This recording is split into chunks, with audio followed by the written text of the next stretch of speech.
இப்போ திட்டமிடப்படாமல் வழிநடத்தப்படுகிற இப்படி ஒரு கூட்டம். இன்னொன்று பார்த்தீங்கன்னா, இது வந்து இப்போ நம்ம வந்து பிஜேபியை எதற்காக நமக்கு பிடிக்கல அப்படின்னா, அவங்க ஒரு சங்கிகள், அவங்களுடைய செயல்பாடுகள்லாம் மோசமாக இருக்குது அப்படிங்கிறனால பிஜேபியை நமக்கு பிடிக்கல. பிஜேபி வந்தால் இது மாதிரி தான் இருக்கும், சட்ட ஒழுங்கெல்லாம் சரி இருக்காது. இப்போ வந்து விஜய்க்காக கூடுற கூட்டம் இருக்குல்ல, இந்த கூட்டம் வந்து இந்த பார்த்தா ரொம்ப சின்ன பசங்க, இளைஞர்கள் அப்படி இருக்கும்போது இவங்கெல்லாம் யார் படிச்சுட்டு இருக்கவங்க? அப்படி இருக்கும்போது படிச்சுட்டு இருக்கிற பசங்க இவங்களுக்கு வந்து இப்போ இருக்கிற படிக்கிற பசங்களுக்கு கட்டுப்பாடுங்கிறதே கிடையாது. இவங்களுக்கு வந்து படிக்கவே முடியாத ஒரு கூட்டம் தான் இது. ஏன் படிக்க முடியல அப்படின்னா, அது ஆங்கில மொழியோட ஆதிக்கம். தாய்மொழியில் படிச்சிருந்தா அவங்களுக்கும் ஒரு லட்சியம் என்பது உருவாகிருக்கும். இன்றைக்கி ஒருத்தருக்கு லட்சியம் என்பது இல்லை, காரணம் முடியலை. அதாவது படிப்பில் வந்து ஆங்கில ஆதிக்கம், தொழிலில் வந்து ஆங்கில ஆதிக்கம். இன்றைக்கி படிக்க முடியலை, அதற்கு ஆங்கிலம் ஒரு காரணம், ஆங்கில ஆதிக்கம் ஒரு காரணம். அதுக்குள்ளே ட்ராவல் பண்ண முடியல, படிப்பில் ட்ராவல் பண்ண முடியல, அதை புரிஞ்சிக்கவே முடியல. நீங்கள் வந்து ஒரு ஆங்கிலேயரிடம் வந்து நீங்கள் பழக முடியுமா? அவர் ஆங்கிலேயரிடம் ஆங்கிலம் தெரிந்த ஒருவர் தான் பழக முடியும். அதுபோல் தான் ஆங்கில புத்தகங்கள், இப்போ ஆங்கிலத்தில் புத்தகங்கள், பாட புத்தகங்கள் இருந்தால் அது ஆங்கிலேயரிடம் பழகுவது போல தான். ஆங்கிலம் தெரியாத நீ ஒரு ஆங்கிலேயரிடம் பழகுவது போல் அவரை புரிஞ்சிக்கவே முடியாது. புரிஞ்சுக்கிறது ரொம்ப கஷ்டம். அதுபோல் இன்றைக்கி வந்து ட்ராவல் பண்ண முடியல. ஒருவரிடம் ஒரு புத்தகங்களுக்குள் மாணவர்களால் பயணிக்க முடியல, படிக்க முடியல, தொழில் செய்ய முடியல. அங்கேயும் ஆங்கில ஆதிக்கம். அப்படிப்பட்டவர்கள் தான் அங்கே கூடுறாங்க. படிக்க முடியாமல், கோபம், ஜெயிக்க முடியும், சாதிக்க முடியாமல், ஐயோ நமக்குன்னு ஒரு லட்சியம் இல்லையே, லட்சியத்தை அடைவோங்கிற நம்பிக்கையே நமக்கு இல்லையே அப்படிங்கிற ஒரு கோபத்தில் கூடுகிற ஒரு இளைஞர் பட்டாளம் அங்கே நிறைய பேர் இருக்காங்க. அப்போ இவங்க வந்து அந்த கோபத்தோடு என்ன பண்ணுறாங்க, இவங்களுடைய பழக்க வழக்கங்கள், செயல்கள் எல்லாம் வந்து ஒரு தற்குறித்தனமாக மக்கள் இவர்களை பார்த்தாலே பயப்படுகிற அளவுக்கு இருக்குது. ஐயோ என்னடா இது, இந்த மாதிரி இருக்கிறான்னு, ஒரு ஒழுக்கம் இல்லை, அமைதி இல்லை, கட்டுப்பாடு இல்லை, சும்மா காட்டு கூத்து அங்கே பண்ணிகிட்ருக்கான் அப்படின்னா அதை பார்த்தே மக்கள் பயப்படுவோம். நம்ம ஏன் பிஜேபியை பார்த்து பயப்படுறோம்? பிஜேபி வந்து ஒரு மோசமான கட்சி, அந்த தொண்டர்கள் அங்கே அவர்களுக்கு கட்டுப்பாடு இருக்காது, ஒழுக்கம் இருக்காது. அதனால் பிஜேபியை பற்றி நமக்கு ஒரு தவறான மதிப்பீடு. அதுபோல் இது வந்து ஒரு புதிய வகை சங்கிகள் போல் நமக்கு தெரிகிறது. இந்த கூட்டத்தை பார்க்கும்போது இந்த இளைஞர் பட்டாளம், அதுக்கு என்ன காரணம்னு சொல்லிட்டேன். அவங்களால வந்து படிப்பில் சாதிக்க முடியல, அதுக்கு காரணம் ஆங்கிலம் வந்து பெரிய தடையாக இருக்குது.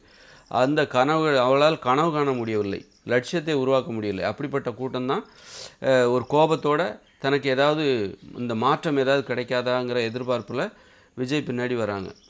அப்படி இருக்கும்போது இவர்களுடைய செயல்பாடெல்லாம் பார்த்தா காட்டு குத்து, கத்துறது, அது இது பண்ணுறது, ஓடுறது, சாடுறது, அடிக்கிறது அப்படின்னு சொல்லிட்டு இவர்களுக்கு ஒழுக்கமற்ற இந்த செயல்பாடு இது மக்களுக்கு மேலும் தலைவலியை ஏற்படுத்துகிறது. என்னடா இது, பிஜேபி மாதிரியே இவங்க செயல்படுறாங்க இது. அதனால் இந்த கட்சி மேலே ஒரு அவநம்பிக்கையை கண்டிப்பாக ஏற்படுத்தும்.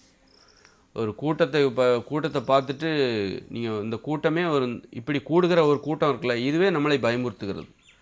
இந்த கூட்டம் கூடுகிறார்கள் அல்லவா, இவர்களுடைய சேட்டைகள், இவர்களுடைய செயல்பாடுகள் இதுவே வந்து தமிழக மக்களை பயமுறுத்தும்.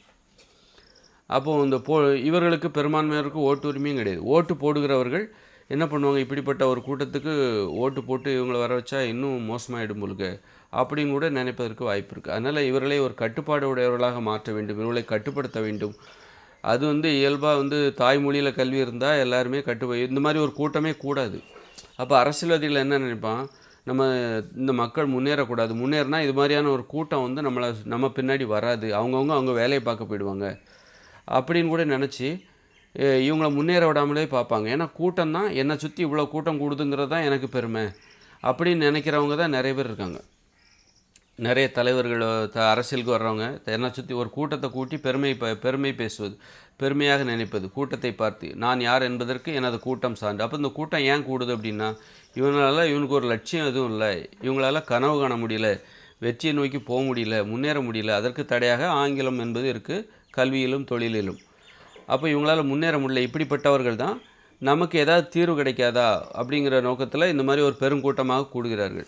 அப்போ இவர்களுக்கு நீங்கள் வந்து ஒரு தாய்மொழியில் கல்வி கொடுத்துட்டா அவங்க வேலையை பார்க்க போயிடுவாங்க. அதே நேரத்தில் நம்மளை இந்த மாதிரியான நாம் வேலையை பார்க்க போயிடுவாங்க, முன்னேற்றத்தை பார்க்க போயிடுவாங்க. இந்த மாதிரி பெருங்கூட்டமாக கூட மாட்டார்கள். அப்போ அந்த மாதிரி நம்ம பின்னாடி வராமல் போயிடுவாங்களோ, நம்ம பின்னாடி கூடாமல் போயிடுவாங்களோன்னு சொல்லிட்டு இந்த அரசியல்வாதிகளும் இந்த மாதிரி நடிகர்கள் என்ன பண்ணுவாங்க, இவங்களை எப்போவுமே முட்டாளாகவே வச்சுருக்கணும்.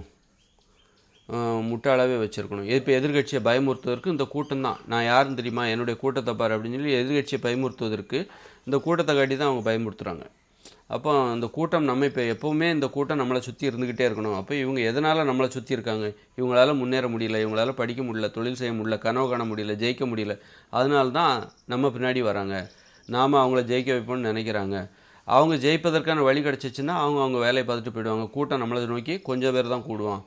அதனால் இந்த கூட்டத்தினால் போதை ஏறுகிற அந்த கூட்ட போதையை விரும்புகிற தலைவர்கள் என்ன பண்ணுவாங்க அப்படின்னா, இவர்களை எப்போவுமே ஒரு தற்குறிகளாகவே முட்டாளாகவே வைத்திருப்பதற்கு முயற்சி செய்வார்கள். அதனால் இந்த அரசியல்வாதிகளிடமிருந்து இந்த கூட்டத்தை விரும்புகிறவர்களிடமிருந்து நாம் ஒரு தீர்வை பெற முடியுமான்னா, ஆக்கப்பூர்வமான தீர்வை பெற முடியுமான்னா சந்தேகம்தான். இந்த மாதிரி இப்போ கூட்டம் கூடும்போது என்ன ஆகுது? அவங்களால பொது வழிக்கே வர முடியல. ஒரு தலைவரால் பொது வழிக்கே வர முடியல. அவர்களால் களப்பணியே செய்ய முடியாது. களப்பணின்னா மைக்கில் பேசுகிறது தான். அப்படிங்கிற மாதிரி ஆகிப்போச்சு.